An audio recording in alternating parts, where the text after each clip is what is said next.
주의 사랑, 이 사랑은 결코 변치 않아.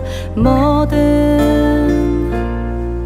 계절 돌보시네. 풀은 마르고 꽃은 시드나 주의 말씀은 신실해. 실수가 없으신 주만 바라라. 주님의 나라와 뜻이 나의 삶 속에 임하시며 주님 알기를 주만 보기를 소망해.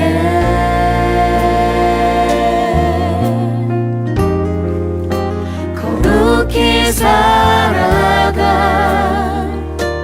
힘과 두려움 없는 믿음 주신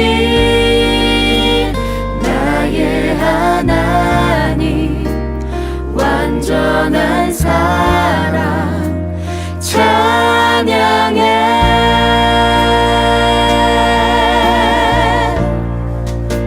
찬양하리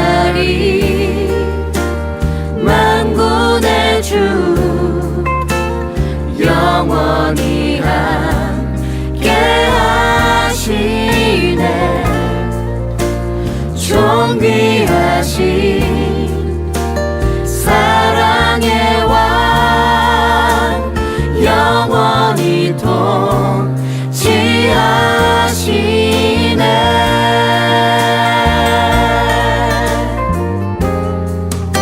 주님의 나라와 뜻이 나의 삶 속에 임하시며 주님 알기를 주만 보기를 소망해.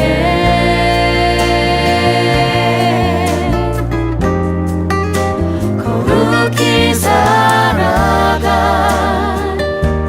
힘과 두려움 없는 믿음 주신 나의 하나님, 완전한 사랑 찬양해.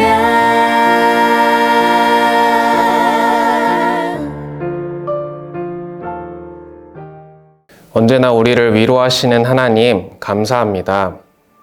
어쩌면 지금 인생에서 가장 힘든 시기를 보내고 있을 장병들이 있습니다. 하나님께서 그들과 함께 하시고 그들을 위로하셔서 이 어려움을 이겨낼 수 있는 용기를 주옵소서. 우리는 때로 우리 앞에 있는 작은 문제들이 크게 보일 때가 있지만 그 문제들보다 더 크신 하나님을 믿고 의지하며 어려움을 이겨내도록 도와주옵소서. 언제나 우리의 위로가 되어주시는 예수 그리스도의 이름으로 기도합니다. 아멘. 보혜사 곧 아버지께서 내 이름으로 보내실 성령, 그가 너희에게 모든 것을 가르치고 내가 너희에게 말한 모든 것을 생각나게 하리라. 요한복음 14장 26절. 눈에 보이지 않지만 존재하는 것들이 있습니다. 바람이 그렇고 사랑하는 사람의 마음이 그렇습니다. 그런데 우리 눈에 보이지 않는 바람이 보이는 순간이 있습니다. 꽃잎이 바람에 날려 떨어질 때 우리는 바람이 분다고 인식합니다. 사랑하는 사람의 눈빛만 보아도 그 사람이 나를 사랑하는구나 알아챕니다. 우리는 보이지 않는 것들을 이렇게 인식하고 있습니다. 마찬가지로 성령은 우리가 보이지 않는 하나님을 느낄 수 있도록 하는 분입니다. 굴곡진 우리의 인생을 위로하시고 고통으로 가득한 이 세상에서 다른 세상을 꿈꾸도록 하는 분이십니다. 이 사실을 깨달을 때 우리는 성령을 만났다고 고백합니다. 성령이란 어떤 분이고 또 우리에게 어떤 분으로 다가오고 싶어 하시는지를 제자 광성교회 박한수 목사님의 영상을 통해 알아보도록 하겠습니다. 성령님은 한자로 거룩할 상 성자의 영영자잖아요. 말 그대로 성령은 거룩한 영이십니다. 그런데 거룩한 영이라고 말하기에는 그분의 인격이나 존재를 다 설명하기는 쉽지 않아요. 영이라는 말은 존재하지만 보이지 않는 것입니다. 그래서 가장 쉬운 예로 귀신을 영이라 할 수 있어요. 귀신을 본 자는 많지 않아요. 느끼는 것이죠. 존재하지만 보이지 않는 것, 이게 영인데 성령도 마찬가지입니다. 성령은 존재하시는 분인데 사람들이 보이질 않으니까 그분을 부정하고 살아요. 원어에는 파라클레토스라고 써 있어요. 파라클레토스라는 말은 곁에서 도와주신다.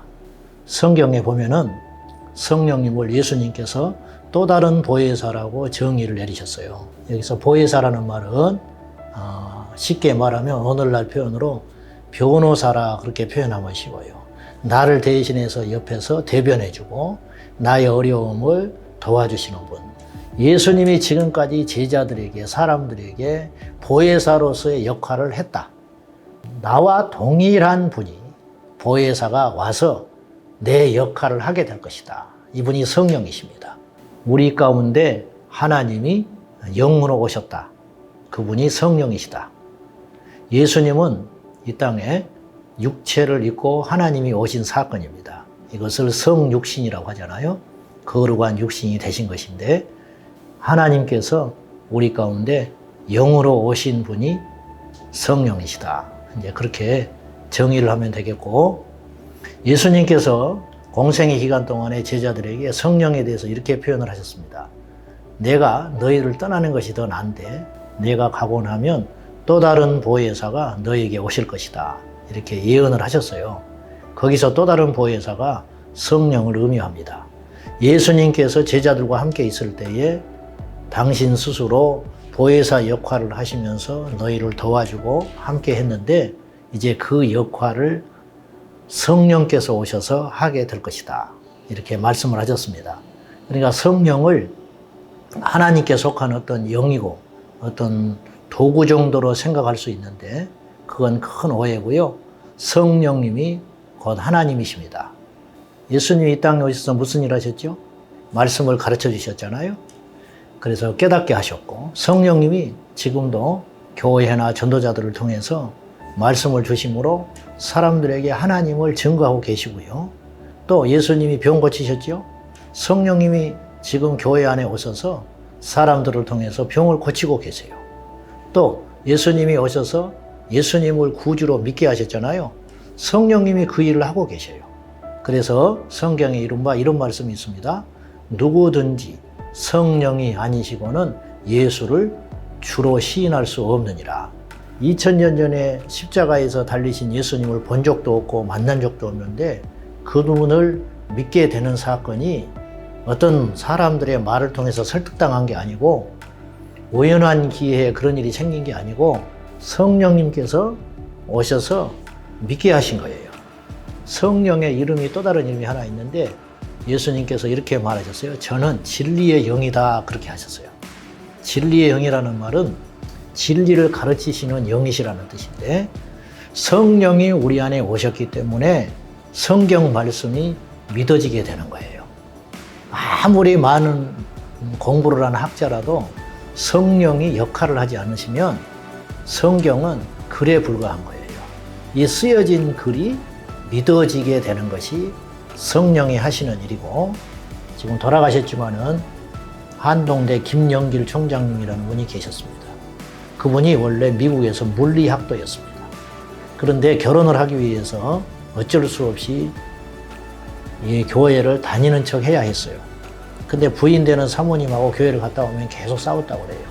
특별히 예수님이 물을 포도주로 만드셨다. 그런 설교를 듣고 오는 날에는 여지없이 차 속에서 다퉜다고 그래요.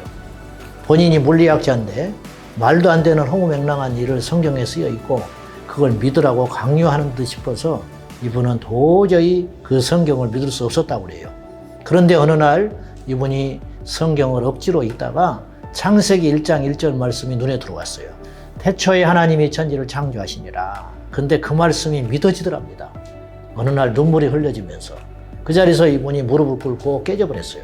이 말씀이 갑자기 믿어지면서 엉엉 울었는데, 그리고 나니까 성경에 물이 포도주 되는 것은 아무것도 아닌 거예요. 천지를 말씀으로 창조하셨다는데 이런 역할을 과연 누가 했냐는 거예요. 그분이 누가 강요해서 믿을 분도 아니고 아내가 믿으라 해서 믿을 분도 아니에요. 때가 되니까 그 시간에 성경을 읽는 중에 성령님이 그 마음속에 역할을 하셔서 예수님을 믿는 일이 일어나게 된 것이죠. 성령님은 지금도 그런 일을 하고 계십니다. 죄인들을 회개시키는 역할을 하고 계시고, 병든 자가 일어나는 일이 일어나고 있고, 지금도 안진병이가 일어나고 귀신이 쫓겨나고 교회가 세워지고, 그런 일들이 과연 우리는 하나님이 하셨다 그렇게 이제 표현을 하는데, 더 정확히 표현하면 성령이 그 일을 하고 계시는 것입니다. 성령님은 하나님이십니다. 그리고 하나님이 하시는 일을 동일하게 지금도 이 시대 가운데 하고 계시는 분이 성령님이십니다. 기도하겠습니다. 우리에게 늘 좋은 것을 주시는 하나님, 감사합니다. 또한 우리에게 보이지 않는 것을 볼 수 있는 눈을 주심에 감사합니다. 집중하여 보지 않으면 사라져 버리는 아지랑이를 보는 것처럼 우리 인생에 성령의 예민함과 위로를 느낄 수 있는 눈을 허락하여 주옵소서. 고통으로 가득한 이 세상에서 다른 세상을 꿈꾸게 하시고 희망찬 하나님 나라를 살아가도록 도와주옵소서. 늘 우리의 위로자가 되어주시는 예수 그리스도의 이름으로 기도합니다. 아멘.